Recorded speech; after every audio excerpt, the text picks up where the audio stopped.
வணக்க மக்களே, உங்கள் தமிழ் மகன் ஐசக் மீண்டும் வந்துட்டேன். இன்னைக்கு வாழ்க்கைக்கு சம்மந்தப்பட்ட விஷயங்கள் தான் நான் டெய்லி பேசிக்கிட்டு இருக்கேன் அப்படின்னு நான் நம்புறேன்.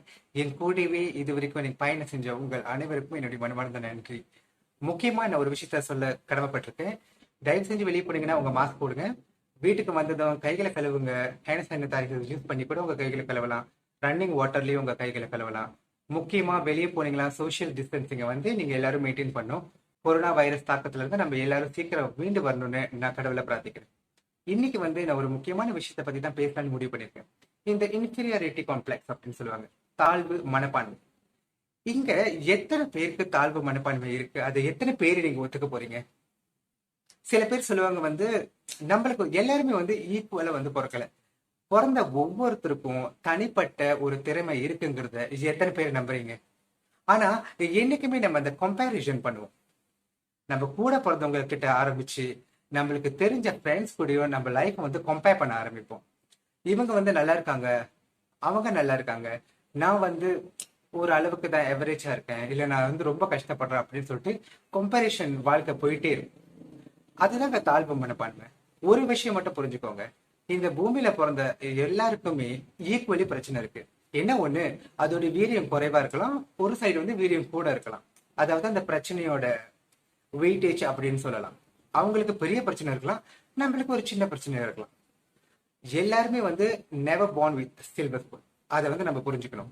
ஆனா இங்க நம்ம கம்பேர் பண்ணுவோம், அவங்க லைஃப் எவ்வளவு நல்லா இருக்கு அப்படின்னு, நம்ம லைஃப் எப்படி கஷ்டப்படுது அப்படின்னு. காலுக்கு செருப்பில்லையே என்று கவலைப்பட்டேன், கால் இல்லாதவனே காணும் வரை.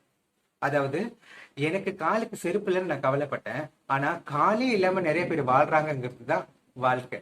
அதே மாதிரி ஒவ்வொருத்தருக்கும் ஒவ்வொரு விதமான பிரச்சனை அவங்க வாழ்க்கையில சந்திச்சுக்கிட்டு இருக்காங்கிறத நம்ம முதல்ல புரிஞ்சுக்கணும். அவங்க பெஸ்ட், நான் worstங்கிற விஷயமே இல்லைங்க. எல்லாருமே ஈக்குவலி பெஸ்ட் அப்படிங்கறத தான் நம்ம புரிஞ்சுக்கணும். இந்த தாழ்வு மனப்பான்மை எந்த மாதிரி சூழ்நிலையில் ஏற்படும்? ஒரு குரூப் ஆஃப் ஃப்ரெண்ட்ஸ் இருக்கீங்க அப்படின்னு வச்சுக்கோங்களேன். அதுல ஒரு 5 பேர் இருக்கீங்கன்னா அதுல நீங்க ஒரு ஆளு, 4 பேர் பெட்டர் லைஃப் இருக்கலாம். மேபி அவங்களுடைய பேக்ரவுண்ட் பொருளாதார ரீதியால இருந்தாலும் சரி, வாழ்வாதார ரீதியால இருந்தாலும் சரி, சில ஏற்றத்தாழ்வுகள் இருந்துகிட்டே தான் இருக்கும். அதுல மேபி நம்ம ரொம்ப எவரேஜான ஒரு ஃபேமிலியில இருந்து ஒரு சிம்பிளான ஒரு லைஃப் ஸ்டைல் வாழ்றவங்களா இருக்கலாம். நம்ம எப்பவுமே கம்பேர் பண்ணுவோம். அவங்க பெரிய காடி வாங்கிட்டாங்க, என்னால காடி வாங்க முடியல. அவங்க வீடு வாங்கி செட்டில் ஆயிட்டாங்க, என்னால அது கூட செய்ய முடியல அப்படின்னு.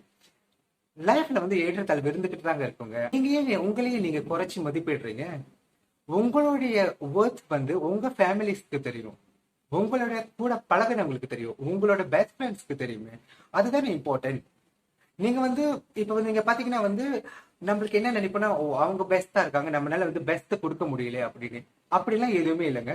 நீங்களும் பெஸ்ட் தாங்கிறத முதல்ல நீங்க புரிஞ்சுக்கணும். நீங்க உங்களை நேசிக்க ஆரம்பிக்கணும். நீங்க என்னைக்கு உங்களை நேசிக்க ஆரம்பிக்கிறீங்களோ அன்னைக்குதான் இந்த இன்ஃபீரியாரிட்டி காம்ப்ளெக்ஸ், இந்த தாழ்வு மனப்பான்மைங்கிற விஷயம் முற்றிலும் அழியும். நம்ம எல்லாரும் மனுஷங்க தாங்க. எனக்கு நல்லா புரியுது, நம்மளுக்கும் இமோஷன்ஸ் இருக்கு, ஃபீலிங்ஸ் இருக்கு, இந்த பெஸ்டா இருக்க மாட்டோமே அப்படின்னு. என்னோட வாழ்க்கையில நீங்க எடுத்துக்கிட்டீங்கன்னா, நான் ஃபர்ஸ்ட் டைம் வந்ததே இல்லை. நான் படிக்கும் பொழுது எனக்கு கம்பேரிஷன் பண்றதை விட எனக்கு ஒரு மாதிரி ஒரு ஃபீலிங்ஸ் இருக்கும். ஏன் நான் பெட்டரா செய்ய முடியல, அடுத்து பெட்டரா செய்யலாம்னா என்ன செய்யலாம். அது சில பேர் சொல்லுவாங்க போட்டி பொறாமை காம்படிஷன் அப்படின்னு சொல்லுவாங்க.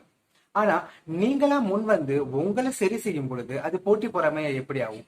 ஏன்னா நீங்க அடுத்தவளை கம்பேர் பண்ணாம உங்களுடைய தனித்திறமையை நீங்க முன்னுக்கு கொண்டு வந்தீங்கன்னா அதுல போட்டி பொறாமைங்கிற பேச்சுக்கே இடம் இல்லை. தயவு செஞ்சு உங்களுடைய கேப்பபிலிட்டிஸையும் அடுத்தவங்களோட கேப்பபிலிட்டிஸையும் கம்பேர் பண்ணாதீங்க. ஒவ்வொருத்தருக்கும் தனித்திறமை கண்டிப்பா இருக்கு. உங்களுடைய திறமை உங்களுக்கு புரியலன்னா அது நீங்க முதல்ல புரிஞ்சுக்க ஆரம்பிக்கணும். உங்களுடைய திறமை எதுல இருக்குங்கிறத நீங்க கண்டுபிடிச்சு அதை நீங்க மெருகேத்தினாலே இந்த தாழ்வு மனப்பான்மைங்கிற விஷயம் முற்றிலும் போயிடும். அடுத்தவங்களை பார்த்து சூடு போட்டுக்கிறது டெஃபினெட்லி சரியான விஷயமா இருக்காதுங்கிறது தான் என்னுடைய கருத்து. ஆனா நம்மளும் மனுஷங்க தான், எமோஷன்ஸ் இருக்கு, அது கண்டிப்பா எனக்கு நல்லா புரியுது. ஏதாவது ஒரு சூழ்நிலையில இந்த மாதிரி நம்ம ஹர்ட் ஆகும். நான் ஏற்கனவே ஒரு வீடியோல நான் சொல்லியிருப்பேன், உனக்கு கிடைச்சிருச்சு அந்த விஷயம் சொல்லி நான் பொறாமப்பட போறது இல்லை. ஆனா எனக்கு ஏன் கிடைக்கலங்கிறது தான் கேள்வி. நான் இதுல தப்பு செஞ்சேன், நான் எப்படி மிஸ் அவுட் ஆகணும் அந்த விஷயத்துல இருந்துங்கிறது தான் நான் யோசிப்பேனே தவிர, உனக்கு அந்த விஷயம் கிடைச்சிச்சுன்னா எனக்கு அதுல எந்த விதமான சம்மந்தமும் இல்லை, நான் பொறாமப்பட போறதில்லை. ஆனா இந்த பிம்பங்கள் எப்படி தோணும்னா, ஓ எனக்கு கிடைச்சனால நீ கவலையா இருக்கியா, உனக்கு பொறாம வந்துருச்சா அப்படின்னு சில பேர் நினைப்பாங்க. அது இந்த தாழ்வு மனப்பான்மையை தான் காட்டுது. போத் சைடுங்க, ரெண்டு சைடும். இல்ல நான் பாசிட்டிவா தான் இருக்கேன், நான் என்னோட ப்ராப்ளமை நான் ஃபிக்ஸ் பண்ணிக்குவேன், என்னோட விஷயத்த நான் பாத்துக்குவேன், எங்க பிரேக்கேஜ் இருக்கோ அதை சரி செஞ்சுட்டு நானும் முன்னேறி வருவேங்கிறது தான் வந்து நம்ம எல்லாரும் யோசிக்கணும். இங்க எத்தனை பேர் அதை யோசிக்கிறோம்? ரொம்ப குறைவுதான். நான் சொல்லுவேன் அது ரொம்ப குறைவுதான். ஆனா இது யாரு மேலேயும் தப்பு இல்லைங்க. நாம முதல்ல சரியான கும்பலோட இருக்கமா, நம்ம கூட இருக்கிறவங்க சரியான விஷயங்களை நம்மளுக்கு சொல்லி கொடுக்குறாங்களா, நம்மளுக்கு சரியான நல்ல பாசிட்டிவான விஷயங்கள் வந்து சேருதாங்கிறத நம்ம பாத்துக்கணும். இந்த மாதிரி விஷயங்கள், நல்ல நண்பர்கள், பாசிட்டிவா ஸ்ப்ரெட் பண்ணக்கூடிய சில பேர் உங்க கூட இருந்தாலே போதும், உங்களை தட்டி கொடுத்து உங்களை பெரிய ஆளா ஆக்கிடுவாங்க. இந்த தாழ்வு மனப்பான்மைங்கிற விஷயத்த வந்து தயவு செஞ்சு நீங்க மறந்து அதை லைஃப்ல இருந்து தூக்கி போட்டுருங்க. மறுபடியும் நான் சொல்றேன், நீங்க ஞாபகத்துல வச்சுக்க வேண்டிய ஒரே விஷயம், இந்த பூமியில பிறந்த எல்லாருக்கும் ஈக்குவல் ரைட்ஸ் இருக்கு. ஈக்குவலி நீங்க எல்லாருமே டேலண்டட், நீங்க எல்லாருமே சூப்பர் ஸ்டார்ஸ்ங்கிறத நீங்க முதல்ல உணரணும். முதல்ல நீங்க உங்களை லவ் பண்ண ஆரம்பிக்கணும். அதுக்கப்புறம் தாங்க உங்களை சுத்தி உள்ளவங்களுக்கு உங்களை பிடிக்க ஆரம்பிக்கும். வாழ்க்கையில நிறைய போராட்டங்களை சந்திச்சிருப்போம், நிறைய பிரச்சனைகளை எதிர்கொண்டிருப்போம். அதனால வந்து இமோஷனலி நம்ம வந்து ரொம்ப பாதிக்கப்பட்டிருப்போம், ஸ்ட்ரெஸ்ஸா இருப்போம், டிப்ரெஷனா இருப்போம். அதனால நம்மளே நம்ம தாழ்த்திக்க முயற்சி பண்ணுவோம். உங்களுடைய பலம் உங்களுக்கு தெரியாதுங்க, உங்க கூட உள்ளவங்களுக்கு கண்டிப்பா தெரியும். ஹவு ஸ்ட்ராங் யூ ஆர் அப்படிங்கிறது நிறைய பேர் கண்டிப்பா உங்ககிட்ட சொல்லியிருப்பாங்க. என்னைக்காவது ஒரு நாளைக்கு நீங்க கவலையா உட்கார்ந்துருக்கும் போது, நீ தான் என்னோட ரோல் மாடல், நீ எப்படி கவலைப்படலாம் அப்படிங்கறத வந்து சொல்லியிருப்பாங்க. அதுல இருந்து நம்ம புரிஞ்சுக்க வேண்டிய விஷயம் என்னன்னா, நம்மளை சுத்தி நல்ல பாசிட்டிவான விஷயங்கள் தான் இருக்கு. நம்ம பாசிட்டிவான விஷயங்கள் தான் இந்த சமுதாயத்துக்கு கொடுத்துக்கிட்டு இருக்கோம் அப்படிங்கிறது. நம்மளும் மனுஷங்க, அதனாலதாங்க சில டைம் வந்து நம்மளுக்கு டவுன் டைம் வரும். அதை வந்து சரியான ஆள்கிட்ட பேசி உங்களுடைய மனசுல உள்ள பாரங்களை இறக்கி வச்சுட்டீங்கன்னா, இந்த தாழ்வு மனப்பான்மைங்கிற விஷயம் வந்து லைஃப்ல இல்லாம போயிருங்கிறது தான் என்னுடைய கருத்து. இது நீங்களும் ஒத்துக்குவீங்கன்னு நான் ரொம்ப நம்புறேன். லைஃப்ல எல்லாருக்குமே ஈக்குவல் ஸ்பேஸ் இருக்குங்க. உங்களோட ஸ்பேஸை நீங்க கரெக்டா யூட்டிலைஸ் பண்ணுங்க. வாழ்க்கையில நீங்களும் சாதிக்கலாம். நீங்களும் சூப்பர் ஸ்டார் தான்.